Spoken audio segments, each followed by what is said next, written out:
Hey everyone, welcome back to the Grant Mitt Podcast, episode number 157. And in this episode, we're going to talk about the importance of being decisive and why moving with speed gives you a competitive advantage to actually move quicker than other people and accomplish the things that you want to in life.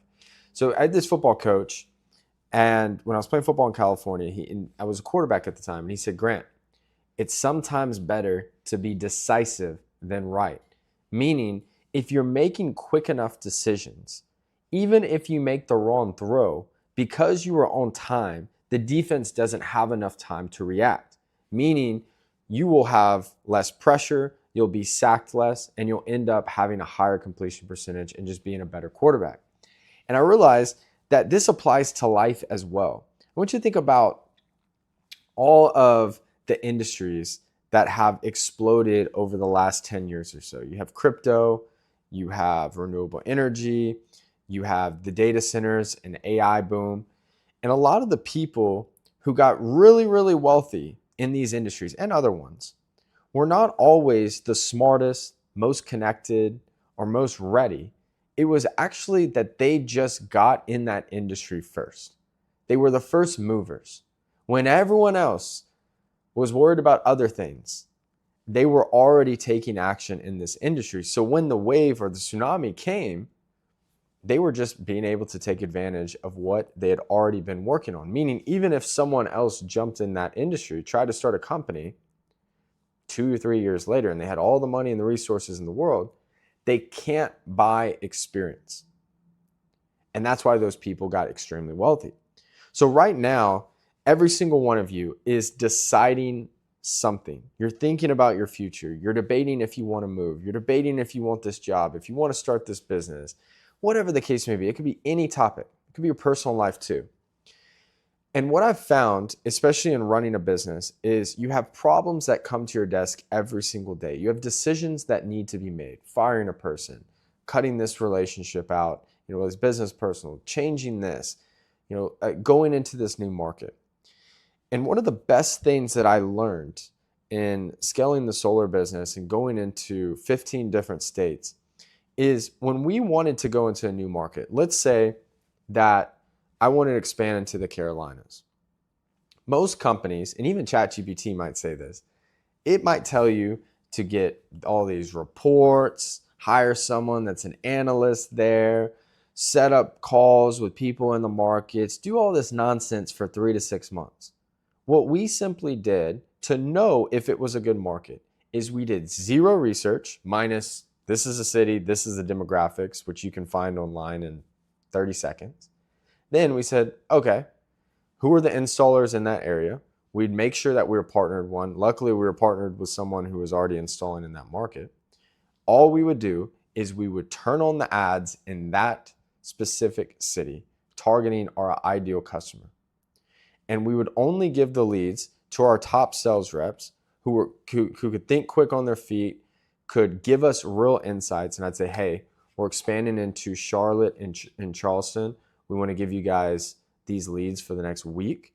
Just give me feedback. Let me know what you think. They're like, what are the buybacks? Sorry, I'm giving insight or using lingo from solar. All these questions that were related to the solar market. I'd say, look, figure it out. You're going to get immediate feedback. You're going to see the utility company, look up the stuff, let me know the data, let me know if we need to stay in these markets. So what we do. And within 48 hours, we knew what the specifics were for every location.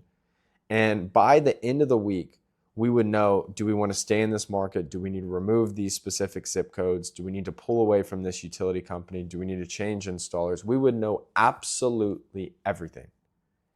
And many times before the end of the month, we were doing hundreds and hundreds and hundreds of thousands of revenue, sometimes even over $1 million in a new market because we went fast. And there's a lesson there because there was many times we opened in markets and 2 days later, we scrapped up everything. And I didn't have all these new employees that were, that we moved out there and we were paying hundreds of thousands of dollars to, hoping everything would work out. We knew like this with our best and brightest people. And you can utilize this formula in anything. It would be like you going and getting one job in one industry and suddenly deciding that that entire industry is just trash and horrible and all companies are terrible. Or going on a date with one person and that was a horrible person, and then never wanting to date anyone again and saying all men or women are horrible. No, that's not the case. Just that person was.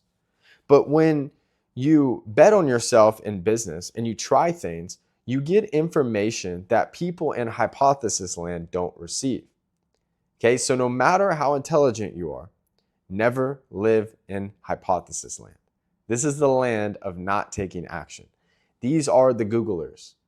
These are the people that research everything. And I was just talking to it's one of my consulting clients. He runs this huge private equity firm, and he's in the middle of potentially doing a really big acquisition. It's like $50+ million acquisition. And he said, man, Grant, I'm in the middle of debating what I should do. The problem is, it's the first time in a while that my team is saying we shouldn't do it, and I feel like we should. I was like, that's interesting. Well, what are they saying? He breaks down all the things to me. And I said, first off, my first instinct is you're the man. You have the business acumen, you have the experience. So I'm always going to bet on what you're doing versus an analyst, because what is their job? Their job is to tell you the downsides. He's like, that's true. And so what I told him is this. I said, one, get more information. I was like, go in person and go look at all these locations, because you know it more than anybody else that if you're there and you can touch it, you can experience it, you can feel it, you can see the market, the demographics, how well these businesses are doing per each unit, you're going to get more insight. That's number one. And then number two, what I told them is that if you can decide what is your downside in worst case scenario if you do this acquisition, what is the expected and what's the bull case? So basically bear, medium, and bull. Okay, bull being the highest, like unbelievable, you knock it out of the park. What I told them is when you decide the absolute worst case scenario, if you can live with it and you will be okay, the business will be okay, you won't sabotage your reputation for raising capital and all that kind of stuff, and you feel comfortable with it, do it. But if that worst case scenario you cannot accept and you go in person and you get new information, then pull away from it. He's like, okay, cool, I'm going to do that. So you want to always, when you're getting into something, look at the odds and be a realist. Yes, have some optimism, because you wouldn't be considering, moving to this city or taking this job or starting this business if you didn't have some hope of optimism or a big opportunity. But it's so important to say, what happens if everything goes wrong? What happens if this doesn't work out, and how quickly could you find out, and how quickly could you change, right? So if you look at it and it's the potential loss is so big that it's a nuclear bomb and you couldn't in 2 months change jobs, change positions, get out of it. Like a multi-million-dollar acquisition, you can't just casually get out in 60 days. So this client of mine, he needs to know what the worst case scenario is, because if it's a possibility of a nuclear bomb going off his business, then it's not worth it, right? But if it's, let's say you are debating on starting a company and you don't know which one, and it's in the service-based industry, you could start an HVAC business and 3 weeks in switch to a Windows company or a remodeling business, and within 60 days, heck, you could do a third one. And within 60 days, figure out that the flooring company is actually the best niche for you and the best in your market. And yeah, you wasted and lost $5-6 grand, but you were completely okay losing that money, because now 45 to 60 days later, you know that you're in an industry that you can build an 8-figure business. Now, the other person is still debating 6 months in, they still have their corporate job, they haven't started anything. And a year later, they still have the corporate job, and your business has done $4 million in sales, and you've profited $800,000, and you've made 4x their income, and you're probably going to scale even bigger next year.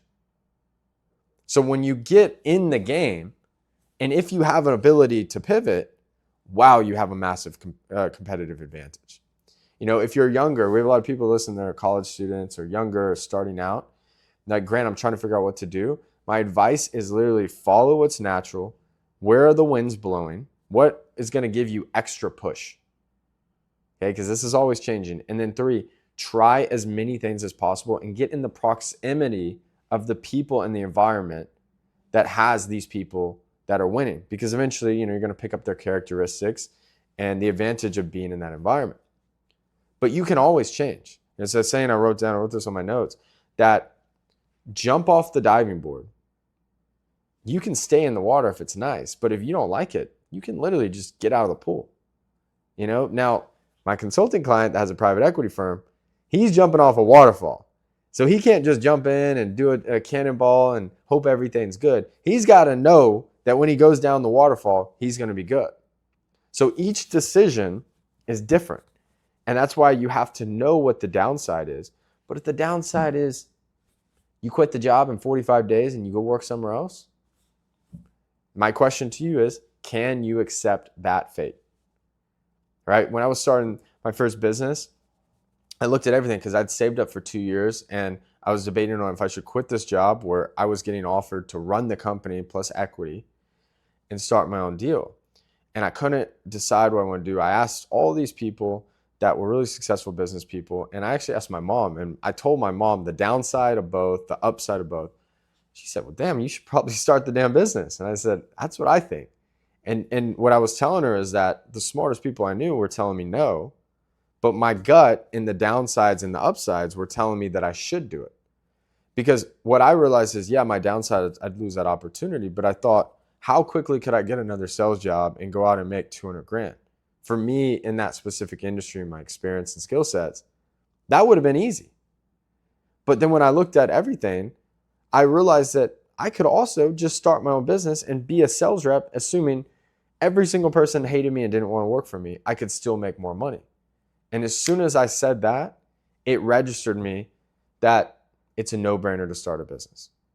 I will be better off even in the worst case scenario. I made the jump. And like I said, the worst thing that could have happened is I would just work for myself as a solo sales rep, or I could have got a job somewhere else, which I probably wouldn't have. And it made me not hesitate and live in fear. Because what you don't want to do is make a decision and be looking over your shoulder, debating on if you made the right call. And that's why knowing your downside and being decisive and going as fast as possible without fear is a competitive advantage. This is why Silicon Valley and venture capital firms love betting on people who aren't old enough to have failed yet. Like, yes, failure can be good, but there's such a competitive advantage to being fresh, to not knowing what the rules of society or the game is, and just blindly going into something with a fresh set of eyes.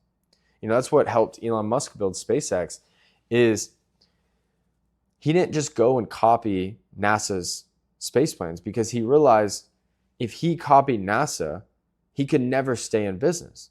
He had to drop the cost of rocketry by 100. And then he had to figure out how to make rockets reusable, or the economics just wouldn't work. He didn't have unlimited government funding. Hell, even NASA didn't at that point. Because after the Obama administration, they pulled most of the funding from NASA, so even NASA wasn't getting big money. They were shifting towards the private sector with SpaceX, right? And other opportunities there. But even then, he wasn't getting a blank check like NASA was in its heyday. So he had to figure that out. Now, how does a person that's never built rockets before figure that out? One is he learned rocketry and first principles. He hired the best engineers in the world. He raised the most capital, and they rethought how they did rockets. Till this day, NASA has been doing this for 70 plus years, give or take, and they've never landed a rocket. Because why would a company or an organization with unlimited funding say, hey, we're going to save money on rockets? Only someone in the private sector would, because it required Elon Musk, even though he wasn't a rocket engineer, he had a fresh set of eyes. So he looked at the business from first principles going, how do we stay in business? How do we make this sustainable? So we can't just build a whole new rocket and we just lose money every single time. That doesn't make sense. We have to reuse it. He said, imagine if a 747 that's carrying 500 people, You fly it from here to London, and then you have to build an entire new one just to get back. There would be no way for the airlines to stay in business. He looked at the same thing from a rocket standpoint. So being decisive, trusting your instincts, even listening to what your intuition tells you and following your gut and moving fast is such a competitive advantage. And it will cause you to beat people who have more resources, more experience, even more talent, because you're moving in action and not fear. All right. So I'm going to give you like a quick 3-step thing. It's basically a general summary of what I just spoke on. Number 1, jump in. You can always get out of the pool. Okay. If you're debating, let's say your lease is up next month and you're like, man, I've always debated on moving to New York City. I just don't know about this. I don't know about that. I don't know about this, blah, blah, blah. Go get a freaking Airbnb or a 1-month short-term rental and go live there for a month, work remote, apply for jobs. And if you hate it, leave. And if you love it, you got a month to figure out an apartment. Done. It's solved. Okay. Number 2, don't quit, pivot. Adjust your sails. Okay. If you get in the sailboat and you're going to the destination, if the boat still floats and you run into an island, it's not the boat's fault. It was the way that you directed the sails. Okay. So when you jump into something, it's almost never going to work exactly as you thought it would, because you're receiving new information faster than most other people who are still dreaming and hoping and wishing or even just strategizing. Okay. Yes, it's important to be motivated, watch great content. Like you're listening to this podcast, it's great, but you have to apply it. You have to go out and get information by taking action. And you can go. Like there's someone that I just saw, he lives in Dallas, and he used to work for me. He was a sales rep for me when with the solar business, I think 4 or 5 years ago. It was like 2021, 2020. And it didn't work out with the solar company. We kept a good, with him working there, and we kept a good relationship. And he's had since then 4 jobs. And he told me, I just saw him. He said, man, everyone was telling me I was a job hopper. But then finally 2 years ago-ish about, he worked for a payment processing company. 6 months ago, he started his own company. And he just told me he's probably going to make over $1 million this year. Unbelievable. So it took him 4 or 5 years, but he was really decisive.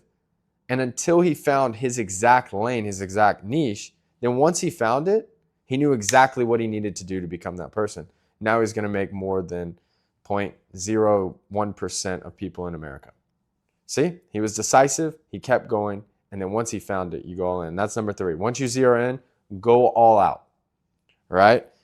Don't be a person that can't choose a lane. It's okay when you're trying things and you're trying to figure stuff out. But once you know that this is your superpower and this is the right vehicle, you're in the right car to win the race, lock in and go. Do not let anything or anyone else distract you, because these opportunities don't always happen. Actually, this came from Peter Thiel. Peter Thiel wrote this book called 0 to 1. It's one of the best business books if you haven't read it. And he's the first investor for Facebook, Palantir, all these big companies. Arguably one of the best investors the last 50 years, specifically in venture capital. And what he said is, if you have the opportunity to get in a rocket ship, don't care what seat you get in, just get in the damn thing. Steve Ballmer, for example, was, I believe, the 30 or 31st employee at Microsoft. And he ended up becoming the second CEO after Bill Gates. And according to Forbes, I bet you Bill Gates is actually way richer than he shows on paper. But regardless, Steve Ballmer is worth, if I'm not mistaken, right around $200 billion. Okay, and I think he started off as Bill Gates' assistant or something. So if you have the opportunity, lock in. But you can't do any of these things that I'm saying if you don't try. Okay, remember, luck loves a moving target. A moving man will always find his luck. If you keep trying, if you keep making calls, you keep sending emails, it's going to work out eventually. It's like someone that wants to find their husband or wife. You can't do it sitting indoors all day long. You want a great job, but you don't apply to companies. I don't know what to tell you. You want to be an entrepreneur, but you're not starting any businesses. You're not trying to sell anybody. What can you do? So it starts with being decisive and taking action. So I hope you guys enjoy this podcast. If you did, please leave a thumbs up, comment below, and share this with a friend. Every time you do, it pushes out and helps more people. Other than that, hope you guys have an incredible week. Thanks, guys. Have a good one.